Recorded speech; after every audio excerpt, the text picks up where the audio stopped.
Nah itu berarti Nabi mengajarkan kepada Abu Hurairah untuk istiqamah di dalam amal. Karena beliau katakan, aku diperintahkan oleh kekasihku untuk tidak meninggalkan ini sampai akhir umurku. Berarti disuruh istiqamah. Lagi pula di dalam sebuah riwayat dikatakan, ahabbul a'mali ilallah. Lah? Apa dikatakan?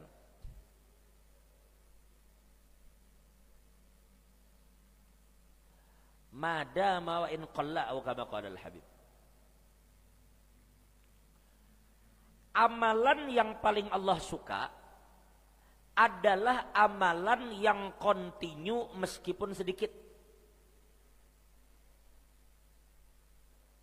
Oke, misalnya nih, misal habis sholat subuh pian bertahan di masjid karena ada pengajian misalnya. Setelah isyraq pian punya amalan yaitu sholat 2 rakaat isyraq sebelum keluar. Tidak banyak, cuma 2 rakaat, tapi istiqomah, maka amalan itu Allah sukai. Berarti sekali lagi kami ulangi para jamaah, bahwa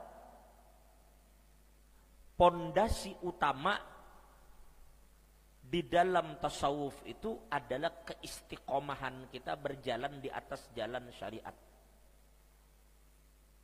Bila tidak istiqomah, berarti pondasinya tidak ada.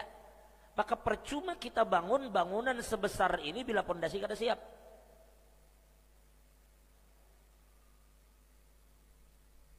Satu. Dua, setelah istiqomah beramal, as-sukunu anil khalaq. Maknanya ujar ulama adalah inya merasa tenang dengan Tuhannya dan inya merasa, apa jaka bahasa kita itu, as-sukunu anil khalaq, merasa tenang dari ucapan-ucapan makhluk. Maksudnya cacian daripada orang tidak mengolah sidin tumbang, pujian orang kada mengolah sidin terbang. Karena keistiqomahan tadi, lalu dipuji orang, hebat sidin nijar di dalam ba'amal, kada ada pinanya di daerah Bedungun ini orang nang lebih kuat ibadah daripada sidin. Maka ucapan itu tidak memberi bekas di hatinya.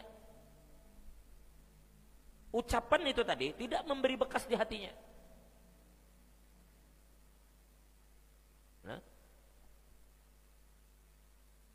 tidak dengan ucapan itu lalu kemudian dia menjadi jumawa.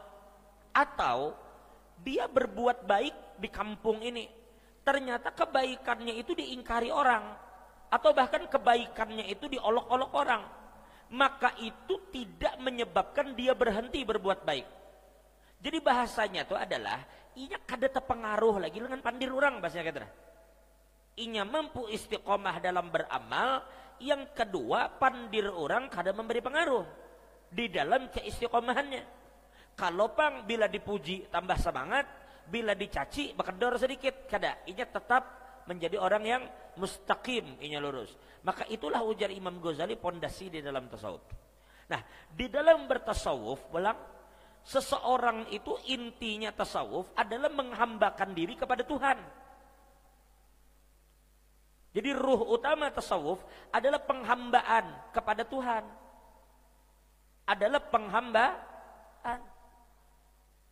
Penghambaan itu tidak identik dengan harus memegang tasbih.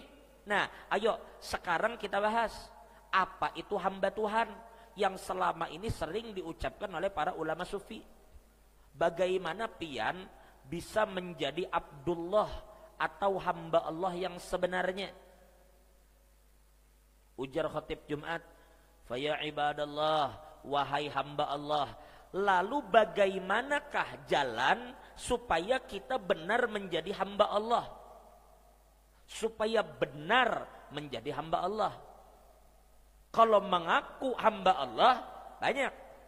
Memang hakikatnya semua ini adalah hamba Allah. Tidak ada yang tidak hamba Allah. Tetapi hamba Allah sesuai dengan kehendak Allah bagaimana? Yang Allah katakan, wa ma khalaqtul insa wal jinna illa wa ma khalaqtul jinna wal insa illa liya'budun. tidaklah kami menciptakan jin dan manusia terkecuali untuk apa tadi? Untuk beribadah, menyembah, menghambakan diri. Berarti kita disuruh menghambakan diri. Lalu menghambakan diri bagaimana? Tasbih kan di tangan. Setiap pagi, sore, siang, malam tasbih kada berpisah. Oke, ini bagian dari menghambakan diri. Atau membaca Quran siang malam, ya itu bagian dari menghambakan diri. Atau di masjid aja itikaf kada keluar mulai masjid, oke itu bagian dari menghambakan diri. Tetapi yang dimaksud di sini ujar Imamul Ghazali, apa kalau bahasa kita abah aja lah, poin dasar dari menghambakan diri itu adalah yang akan disebut oleh Imam Ghazali ini. Selebihnya jaka ibarat ibadah itu yang sunnahnya, tetapi ini yang pokoknya. Jangan sampai pian sembahyang tarawih 100 rakaat tapi subuh kada tegawi lagi, akhirnya jam 10 hanya bersubuh. Itu kan luput. Subuh yang cuma 2 rakaat jauh lebih afdal daripada tarawih 1000 rakaat. Bahkan tarawih seumur hidup tetap tidak mengalahkan subuh sekali. Jadi bedakan mana asas pokok, mana yang jaka ibarat kewajiban. Nah, maka 3 hal inilah yang harus dijadikan dasar di dalam penghambaan diri kepada Tuhan. Yang pertama, ujar Imam Ghazali, adalah muhafadzatu amri syar'i. Inti daripada penghambaan diri satu adalah memelihara semua ketetapan-ketetapan syariat. Agama mempunyai perintah, agama mempunyai larangan, gitu kah? Agama memerintahkan apabila misalnya tiba waktu sholat Jumat, tinggalkan segala kesibukan. Itu perintah namanya.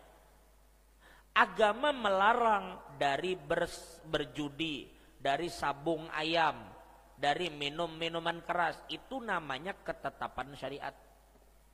Biar aja pian kada membaca tahlil sehari itu sampai 1000 kali kayak orang 10.000 kada apa-apa. Yang penting yang haram jangan pian gawi.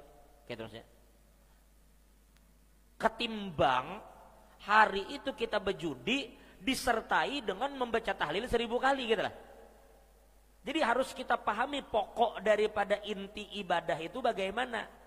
Inti ibadah itu menjaga sebisa mungkin ketetapan yang dibuat syariat dari yang disuruh dan yang dilarang.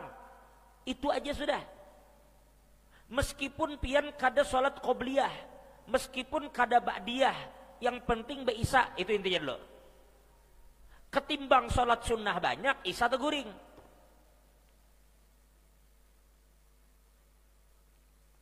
Kada apa-apa, kada puasa Senin Kamis. Tidak apa-apa, tidak sholat duha. Tidak apa-apa, tidak sholat tahajud.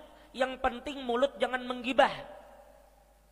Itu namanya ketetapan syariat tuh. Agama melarang untuk menggibah. Yang penting mulut jangan gibah. Meskipun kita tidak tahajud, tidak berduha, insya Allah kita selamat. Itu maksudnya. Ketimbang inya bertahajud, berduha, tetapi inya menyepelekan dosa mulut. Tentunya lebih bagus lagi tahajud, berduha, disertai dengan mulut yang baik. Itu bagus jelas. Tapi seandainya dia hanya memperhatikan ibadah-ibadah zohir, banyak sholat sunnah, tapi mulutnya sembrono. Bila bicara orang sakit hati, bila bicara orang kena fitnah, bila bicara aib orang terbuka. Ketimbang begitu, ya sudah lebih baik mulut diam meskipun tidak banyak sholat sunnah gitu. Nah jadi itu namanya asas juga, pokok di dalam beribadah.